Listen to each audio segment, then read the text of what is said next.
The Focus Killer یا عدم تمرکز، چیزی که این چند وقته تمام آدم‌ها باش درگیرن، چون که اصلا اینستاگرام اومده که این کارو باهامون بکنه، اومده که ما رو عادت بده به ویدیوهایی که زمانهای کمتری دارن و تمرکزمون رو ازمون بگیره. امروز موضوع ویدیومون همینه، از دست دادن تمرکز یا عدم تمرکز. میدونی مشکل اینجاست، تو میدونی باید چی کار کنی، همون لحظه پا میشی پروژه رو باز میکنی، ولی 5 دقیقه بعدش میبینی تو اینستاگرام داری اسکرول میکنی یا داری پیامایی که اصلا بهت ربط نداره رو چک میکنی. این داستان زندگی هر فریلنسریه که محتویات این ویدیویی که میخوام بگم رو نشنیده و یا اگر شنیده بهش عمل نکرده. فریلنسرهایی که آزادی مکانی برای کار کردن دارن ولی تمرکز ندارن. تو چند دقیقه آینده قرار 3 تا راه حل یاد بگیری که چجوری این حواس پرتی یا عدم تمرکز رو از بین ببری.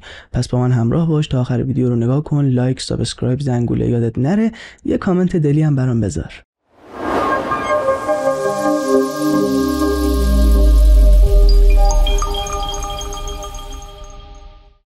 قبل از اینکه راه حل ارائه بدم دوست دارم که مشکل رو بشکافمش. مشکل حواس پرتیه. آره.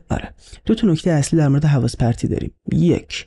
Context switching، یا در واقع بخوام کامل بگم the cost of context switching، یعنی هزینه‌ای که شما برای اون حواس پرتی پرداخت میکنید. هزینه خیلی گرونیه. میدونین چرا؟ چون طبق تحقیقاتی که انجام شده ممکنه بازگشت تمرکز تو روی کارت تا 23 دقیقه طول بکشه. جلوتر در مورد تکنیک مدیریت زمان صحبت میکنیم که هر سیکلش 25 دقیقه است. یعنی تو رسما یه سیکل رو از دست میدی اگر حواست پرت بشه. پس خیلی گرون قیمته، نه؟ نباید این حواس پرتی اتفاق بیفته. مسئله بعدی مسئله آبنبات دوپامینه. اسمش عجیب غریبه ولی ساده است. مغز همیشه از کادوها و هدیه‌ها و جایزه‌های کوچیکی که میگیره خوشحال میشه و مغز همیشه دنبال حواس پرتیه. این جمله خیلی جمله مهمیه. مغز همیشه دنبال حواس پرتیه و تو وقتی نوتیف‌های گوشیت رو چک می‌کنی که خوش خیلی مسئله مهمیه، تو ادامه دورم در مورد نوتیف‌های گوشی خیلی صحبت می‌کنیم، تقریبا انگار که هی یه آبنبات به مغز میدی و هی مغز رو مشتاق می‌کنی به این قضیه که هی چک بکنه و این میفته توی سیکل که مغز هی پراشتها میشه و هی تو بهش غذاشو میدی و هی دنبال اینه که این چرخه ادامه پیدا بکنه. پس باید حواسمون باشه که این حواس پرتی این مشکلات بزرگ رو به وجود میاره و باعث میشه که شما عدم تمرکز داشته باشی. بس دیگه های صدر چقدر توضیح میدی. خب الان چیکار بکنیم که حل بشه؟ اوکی، 3 تا راه حل اساسی دارم که میخوام درباره‌اش صحبت بکنم. راه حل اول، مهندسی محیط. اسم عجیب داره، دوباره کلی اسم عجیب قراره تو این دوره بشنویم. مهندسی محیط، یک محیط مقدس برای کارتون بسازید. دوباره اسم عجیب غریبه. یعنی اگر قراره شما صرفا توی اتاق کار بکنید، قسمتی از این اتاق رو بذارید برای کار کردن و قسمت دیگه‌شو بذارید برای خور و خواب و کارهای دیگه و گیم و اینجور مسائلتون. البته که هر جایی میری این راه حل رو برای مبنا ارائه میدن که کار و زندگیتون رو مکانشو جدا کنید، ولی تویی که فریلنسری مثل من شاید توی اتاق بخوای هم کار کنی هم زندگی کنی، پس نمیتونی محلشو جدا کنی، ولی میتونی همونو مرزبندی کنی. نصفش کار، آقا من پشت میزم که میشینم کار، اونجا که میرم خواب. خب این مسئله خیلی مهمه، شرطی کردن بدن بر این اساس و بر این مبنا که من وقتی دارم پشت سیستم میشینم فقط قراره کار کنم، من وقتی قراره برم تو رخت خواب فقط قراره بخوابم. این قضیه رو دقیقاً تو تایم کنکورتون خیلی از مشاورای کنکور میگن که پشت میز درس خوندن میشینی، پشت میز درس خوندن که میشینی فقط درس بخون، کار دیگه نکن، که مغز چرتی بشه که هر موقع نشستی پشت میز درس بخونی ناخودآگاه، حتی اگه حالشو نداری. اینم دقیقاً اینجا صدق میکنه. من به شخصه که اینجا نشستم تو سیستمم کلا یه بازی دارم، اون بازیمم تایم لیمیت داره و کلا در هفته 2 ساعت میتونم از اون بازی استفاده بکنم. برای چی؟ برای اینکه مغزم شرطی بشه که من هر موقع پشت این سیستم میشینم کار، فقط کار. این خیلی قضیه مهمیه. این میشه اولین راه حل. اما دومین راه حل مدیریت زمان انرژی محوره. یه ذره متفاوته. مدیریت زمان کامل دربارش صحبت میکنه، ولی مدیریت زمان انرژی محور قراره چه کاری انجام بده؟ قراره انرژی تو متمرکز کنه تا از همون تایم عادیت خیلی خوب استفاده بکنی.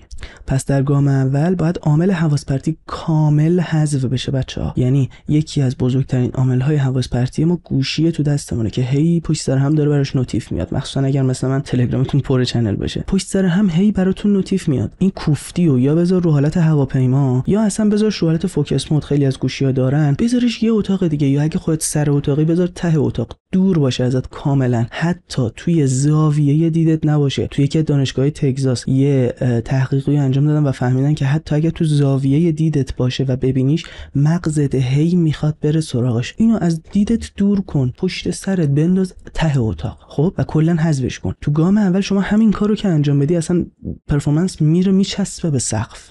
این یکی از نکات که خیلی مهمه، همین یه دونه رو انجام بدی نتیجه رو میگیری. ولی این راه حلمون ادامه داره در مورد مدیریت زمان. تکنیک پومودورو 25 دقیقه کار عمیق، 5 دقیقه استراحت، 25 دقیقه کار عمیق، 5 دقیقه استراحت، 25 دقیقه کار عمیق، 5 دقیقه استراحت، باز هم 25 دقیقه کار عمیق، اما این سری 30 دقیقه استراحت. یعنی بعد از این 25 پنجه، بعد از 4 بار سیکل این 25 پنجه، شما باید نیم ساعت استراحت داشته باشی. کار عمیق که مشخصه چیه، اما استراحت توی اون 5 دقیقه یک تعریف داره که آخر ویدیو میگم. و اما آخرین استپ از این راه حل مدیریت زمان تایم بلاکینگه. یعنی تقریبا سعی کنی هیچی تو ذهنت نباشه. بابا این ذهن درست کامپیوتر خیلی خفنه، اندازه کلی ابر کامپیوتر میفهمه، ولی یه گنجایش خاصی داره. ترجیحاً اختصاصش بده به کار، نه به اینکه چه کارهایی انجام بدم و لیست کارام چیه. ترجیحاً اون لحظه که داری کار میکنی از مغزت استفاده کن. بخوام رو کراس بگم، در آخر هم همیشه سعی کن برای کارات گیره بذاری. من اگر یک شروع کردم باید تا 1.5 این کار تموم شه. یعنی یک نقطه شروع و یک نقطه پایان حتما داشته باش. اول کار این پیشنهادهایی که داری، در واقع این پیش بینی هایی که داری برای کارهات معمولا اشتباهه. کاری که 1 ساعت و نیم طول میکشه رو میگی نیم ساعت طول میکشه، بعد میخوره به همه چی. ولی وقتی میری جلوتر آداپته میشی با این قضیه، میفهمی هر کار باید تو چقدر انجام بدی و اون کارو انجام میدی. یه قانونی داریم به اسم قانون پارکینسون که این دقیقاً میاد همینو میگه کار به اندازه اون باکسی که براش میذاری کش میاد. یعنی اگه بگی زیرنویس این ویدیو 1 ساعت طول میکشه، 1 ساعت طول میکشه. ولی اگه بگی 10 دقیقه، ممکنه تو 10 دقیقه بتونی تمامش کنی. هر چی این پیش بینی رو آزمون خطا بکنی، دستت میاد که زیرنویس رو تو چقدر میتونی بزنی و دیگه اون تایمر رو براش میذاری، بیشتر نمیذاری که تمرکزت بره بالا و بتونی کارا رو دقیقاً تو اون تایم تمامش کنی. راه حل سوم اینه که با مغزت کنار بیای. برادر من، در گام اول باید به مغزت بفهمونی هر کس ممکنه حواس پرتی براش به وجود بیاد. پس نباید سرزنش بکنی، خودتو بشینی بگی وای من حواسم پرت شد، وای فلان شد. آروم بگیر، یه دقیقه اصلا نیازی نیست انقدر شلوغ کنی. به قول گفتنی ننه من غریبم بازی در نیا و به مغزت بفهمون، به خودت بفهمون که آقا این اتفاق برای هر کسی ممکنه پیش میاد. گام اول پذیرشه. حالا بعد از این بیایم چیکار کنیم؟ حالا بعد از این قضیه چند تا راه حل هست. اولیش میشه دیسترکشن لیست، یا به اصطلاح لیستی که حواس پرتیاتو توش بنویسی. انقدر انگلیسی حرف نزنیم ها. یه کاغذ میذاری بغل دستت با یه خودکار که سفید منطقه. هر موقع در هر لحظه‌ای به ذهنت یه چیزی رسید که قرار شد حواستو پرت بکنه، مینویسی اون رو و کاغذو برمیگردونی که نبینیش، اون طرف سفید کاغذ رو باشه. دوباره یه چیزی به ذهنت رسید، برمیگردونی مینویسی، دوباره کاغذ رو روی سفیدشو میذاری رو که دوباره هیچ چشت نیفته بخواد حواست پرت بشه. خب این قضیه هم خیلی کمک کننده است، چون تو تقریبا کل مازاد ذهنتو میریزی دور و حالا میتونی قشنگ با تمرکز یه دیپ ورک واقعی، کار عمیق درست حسابی انجام بدی و نتیجهشو ببینی. و اما چیزی که قول داده بودم، در مورد استراحت قراره صحبت بکنیم، چون استپ آخر استراحته. خیلی مهمه بچه‌ها. استراحتی نیست که گوشیتو برداری بری تلگرامتو چک کنی، بری اینستاگرامتو چک کنی. اگه بهت گفت 5 دقیقه استراحت، یعنی 5 دقیقه تکیه میدی، صدام احتمالاً ضعیف میشه، تکیه میدی کامل، سر بالا، ترجیحاً چشم بسته، یک آهنگ با فرکانس خاص گوش میدی که مغزت آروم بشه، که آرامش به دست بیاری، که بتونی تمرکز بیشتری رو داشته باشی. میدونی در واقع مغز یک حالت DMN داره که بهش میگن دیفالت مود نتورک، که این دقیقاً موقعی فعال میشه که شما یه کار بی تمرکز انجام بدی. یعنی لازم نیست تمرکز خاص، لازم نیست مدیتیشن کنی فلان بیسار، نه. قراره مثلا حتی ممکنه اون 5 دقیقه رو پیاده روی کنی. اوکی، 5 دقیقه رو پشت دور خونه یه پیاده روی نرم آروم سبک داشته باش. خیلی کمک کننده است. چرا؟ چون وقتی DMN فعال بشه، خلاقیت مغز افزایش پیدا میکنه. اینایی که میگم همه تحقیق‌ها. فعالیت مغز وقتی بیشتر میشه، خلاقیت مغز وقتی بیشتر بشه، تو دیگه تو کار کم نمیاری. در کنار اینکه استراحت هم کردی، مغزت از کار دور بوده. این اتفاق بزرگیه که بچه‌ها عملیش نمیکنن. بعد میگن چرا نمیتونی؟ آقا اینستاگرام تو بذار کنار. برای اینستاگرام و برای تلگرامت همیشه یه ساعت ست کن. آقا من تو طول روز نیم ساعت اینستاگرام میتونم برم، 1 ساعت 1 ساعت و نیم هم تلگرام. منی که اینجا نشستم تایمم همینه، با وجود اینکه کل کارفرماام تو تلگرامن، ولی باز همینه،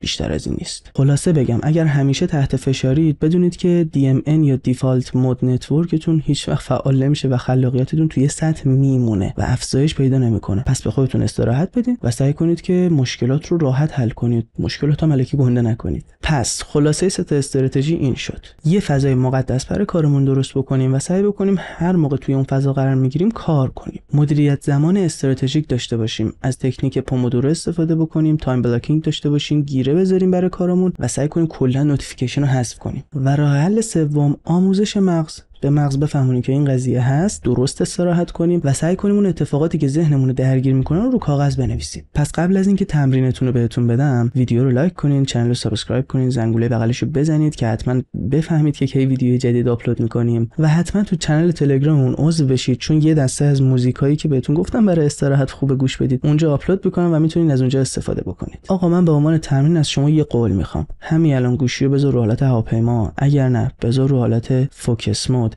25 دقیقه بسم الله 25 دقیقه اول تو شروع بکن و اگر نتیجه نگرفتی میتونی به راحتی تو کامنت بگی آقا این دروغ بود، من انجام دادم نتیجه نگرفتم. سخته. تو باید حداقل 2 یا 3 هفته این مسائل رو اجرا بکنی که تو بدنت بیفته و باهاش آشنا بشی و بتونی به راحتی انجامش بدی. ولی مطمئنم نتیجه میده، چون برای من نتیجه داده، چون من پیگیریش کردم، انجامش دادم و نتیجه داده. مخلصیم، همیشه دوستتون دارم. خواستنیا ارادت.